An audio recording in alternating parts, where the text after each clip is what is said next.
Bonjour tout le monde, bienvenue à cette petite conférence sur le temps. Je devais la donner le 28 mars à Avignon, mais malheureusement l'événement a été annulé, supprimé, pour cause de coronavirus naturellement. Donc je me suis proposé de la mettre en ligne et de la publier sur YouTube. Et je vais le faire en 4 ou 5 volets, ça dépend. Je verrai bien. Je suis obligé de compartimenter parce que je fais ça avec un téléphone portable et j'ai pas beaucoup de mémoire, donc je peux pas faire des films trop longs. Donc voilà, on démarre tout de suite avec le premier épisode. Alors le temps. Le temps, il va nous mener dans un petit voyage en physique théorique. C'est ce que je me propose de faire, où je vais parler un peu de relativité, de mécanique quantique, de thermodynamique et de cosmologie. Mais je vais évidemment survoler tous les sujets et n'en parler que par rapport à la question du temps, justement. Alors le temps, qu'en est-il? Est-ce qu'il se passe le temps? Est-ce qu'il passe ou au contraire, est-ce qu'il ne bouge pas? Eh bien, voilà ce qu'en dit un de mes poètes préférés, Louis Aragon. Il y aura toujours un couple frémissant pour qui ce matin sera l'aube première. Il y aura toujours l'eau, le vent, la lumière. Et rien ne passe après tout que le passant.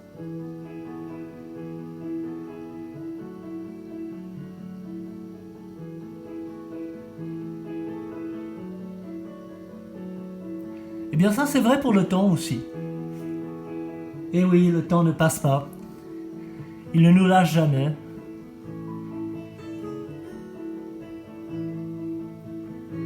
Je pense que ça vous est arrivé de vivre des moments absolument fabuleux où vous vous êtes dit ce serait tellement formidable si justement le temps passait, s'il me lâchait, s'il allait voir ailleurs. Eh bien non, le temps ne passe pas, il est toujours là accroché à nos basques et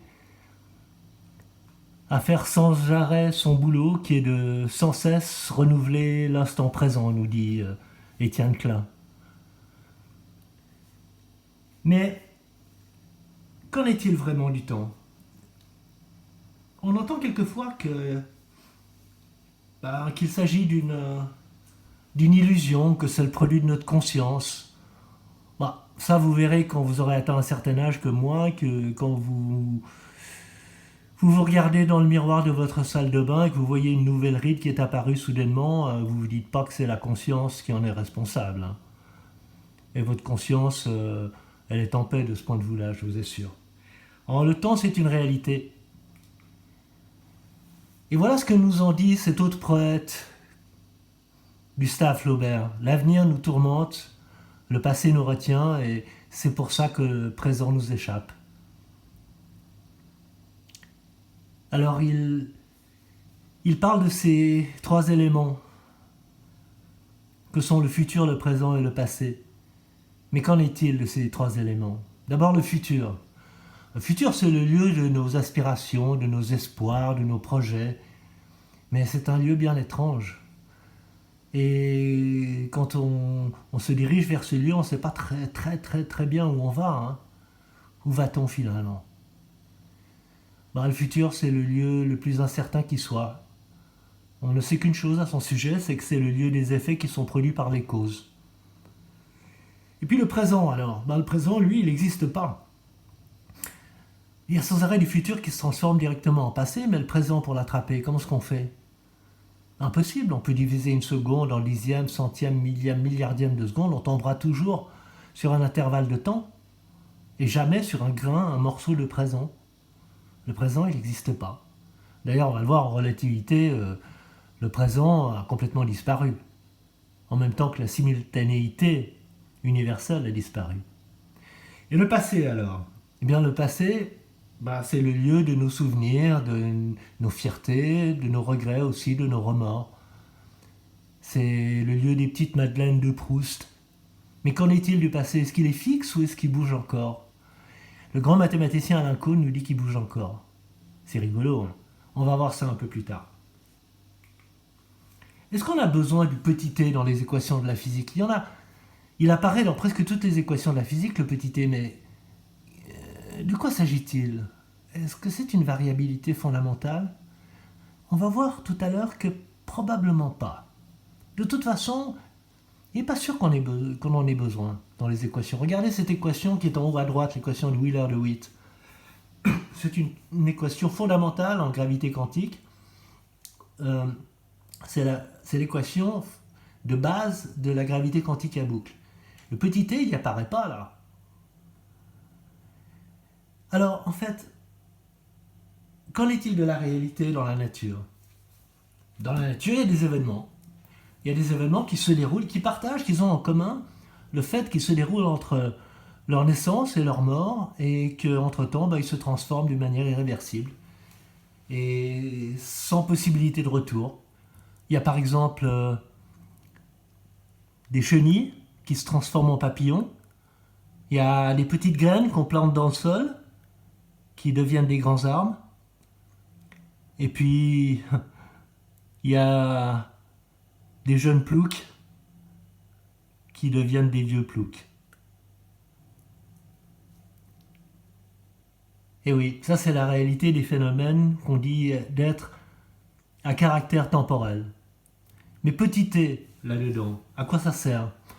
Ça sert à nous donner rendez-vous. C'est un artifice ou un artefact. C'est un petit peu comme la monnaie, les dollars ou l'euro ou la livre sterling. La monnaie qui sert à éviter le troc pour les échanges. Le temps, c'est un peu pareil. Ça sert à éviter le troc, quoi. Mais en fait, la réalité de la nature, c'est qu'il y a des événements qu'on peut mettre en relation les uns avec les autres. Et c'est exactement ce que fait l'équation de Wheeler-DeWitt. Alors, quels sont les autres éléments auxquels on pourrait faire appel pour parler du temps? Les voici. Ça, c'est des éléments solides. D'abord, il y a la fréquence. La fréquence, c'est ça.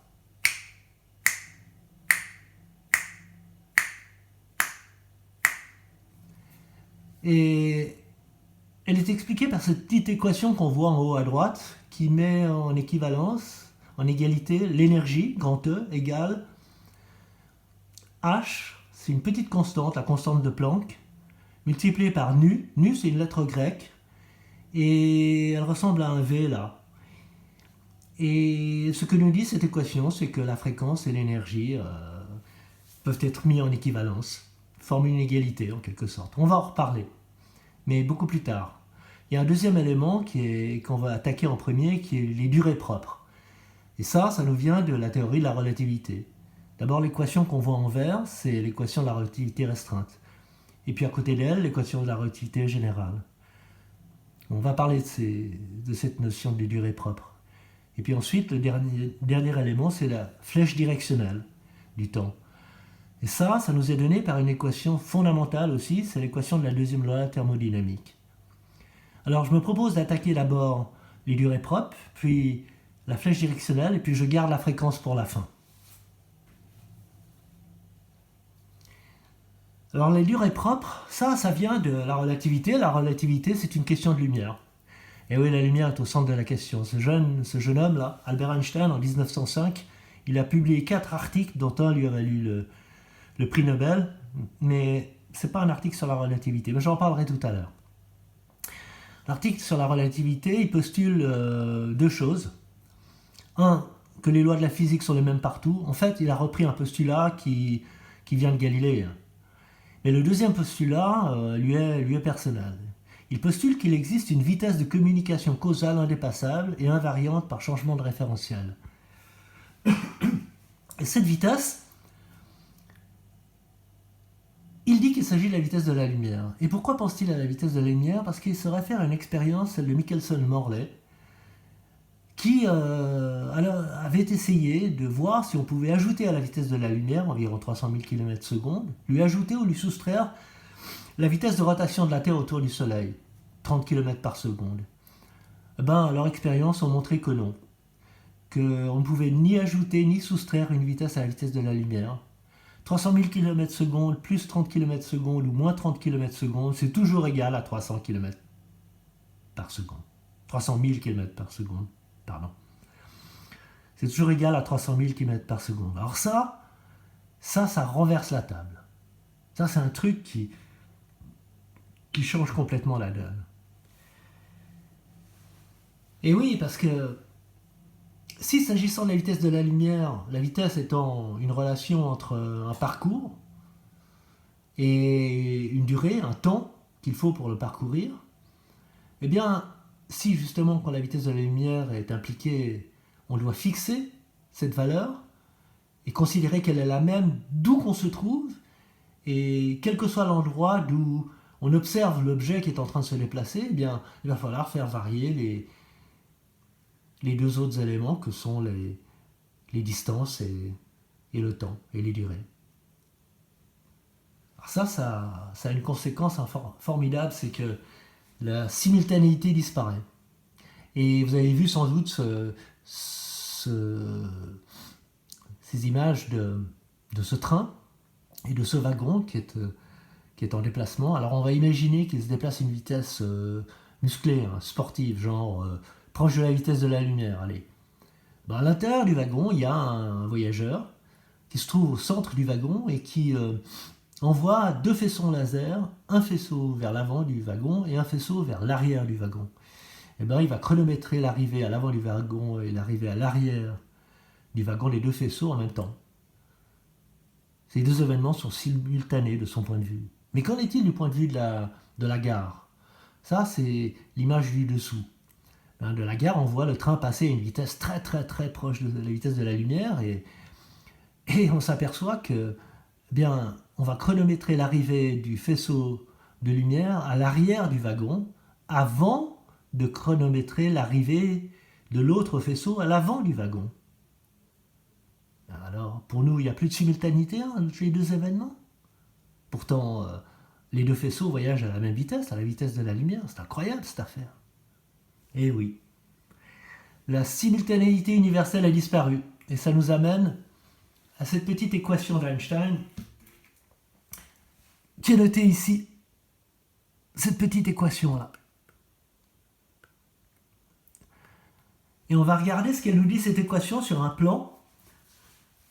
Le plan qui met en relation l'espace à l'horizontale et le temps à la verticale. Alors l'espace, c'est notre espace à 3 dimensions. Mais là, pour simplifier, dans ce diagramme qu'on appelle le diagramme de Minkowski, c'est le diagramme de l'espace-temps en fait.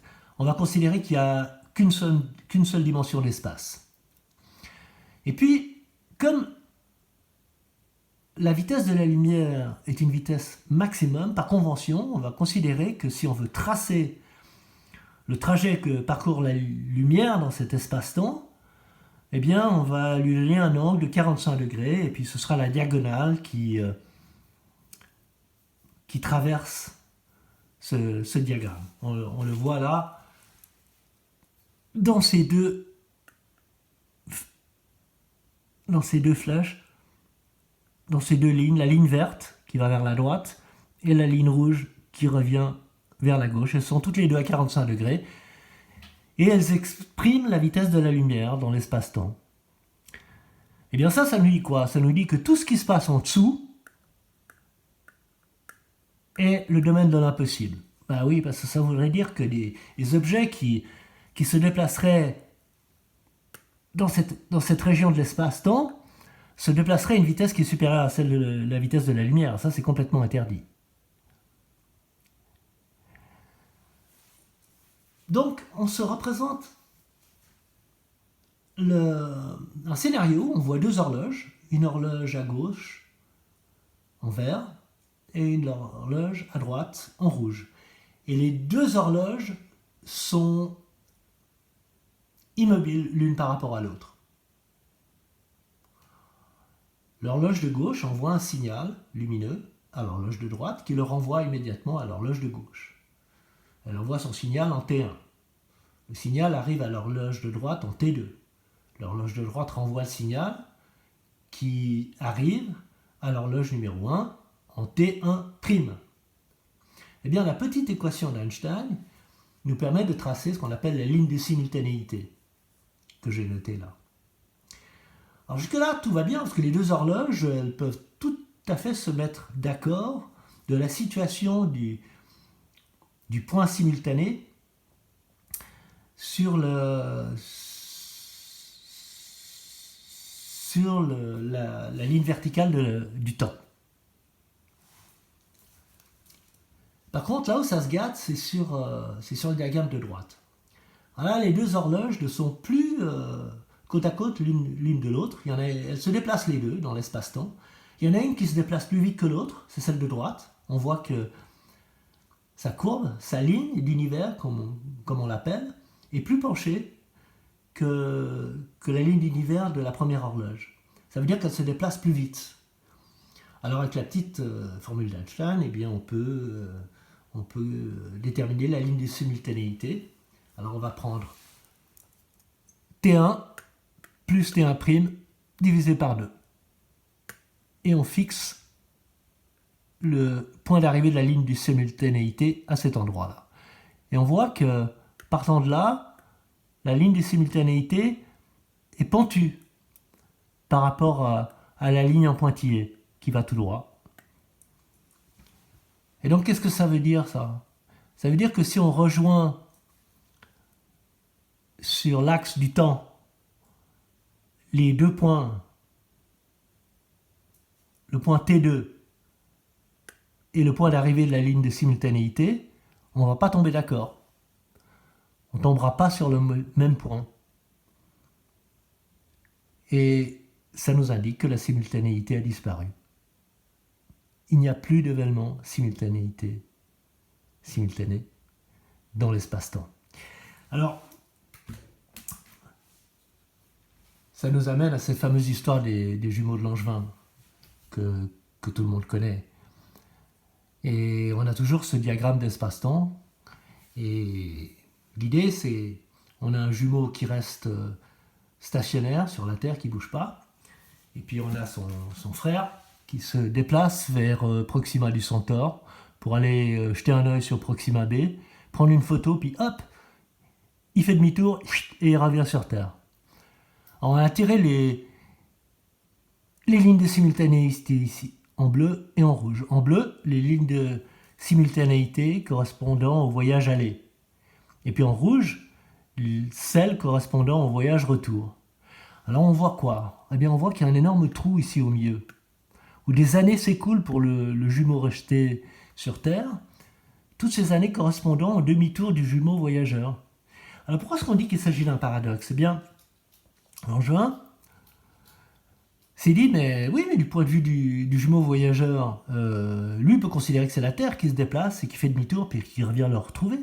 Ah, finalement, s'il y a cette symétrie qui est une réalité, ça voudrait dire que ça pose un problème paradoxal terrible. Lequel des deux jumeaux est le plus jeune? Et on ne peut pas être plus jeune et plus vieux tout à la fois, il faut choisir. Donc cette symétrie pose un sacré problème. Alors certains diront que oui, mais il n'est pas question d'accélération dans cette histoire, il faut faire intervenir l'accélération pour corriger le tir et rendre cet événement asymétrique.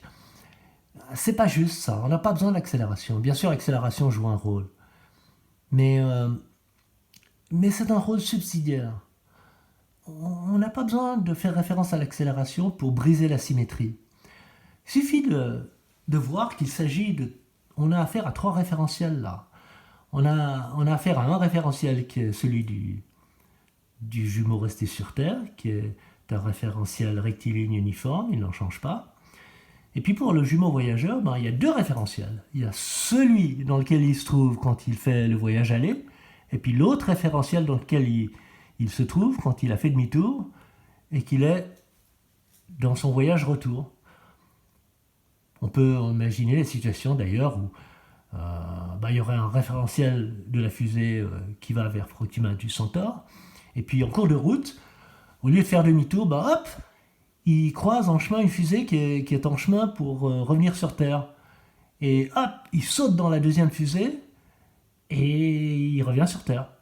Et il a changé de référentiel. Il est passé du référentiel de la fusée qu'il a amené vers Proxima du Centaure pour sauter dans le référentiel de la fusée qui était en chemin pour revenir sur Terre. Il y a donc 3 référentiels qui sont en jeu ici. Celui du jumeau stationnaire, resté sur Terre, et puis les 2 référentiels du jumeau voyageur. Et donc la symétrie est brisée. J'ai marqué en dessous l'équation de Lorentz, pour les transformations de Lorentz qui permettent justement de mettre en relation les temps propres des uns et des autres. Mais on va laisser ça de côté. Et ça nous amène à la relativité générale, dont je vais parler, mais ça va me prendre un petit moment et je ne suis pas sûr d'avoir assez de temps. Alors je vais garder ça pour l'épisode numéro 2. Voilà, à tout à l'heure. Bye bye.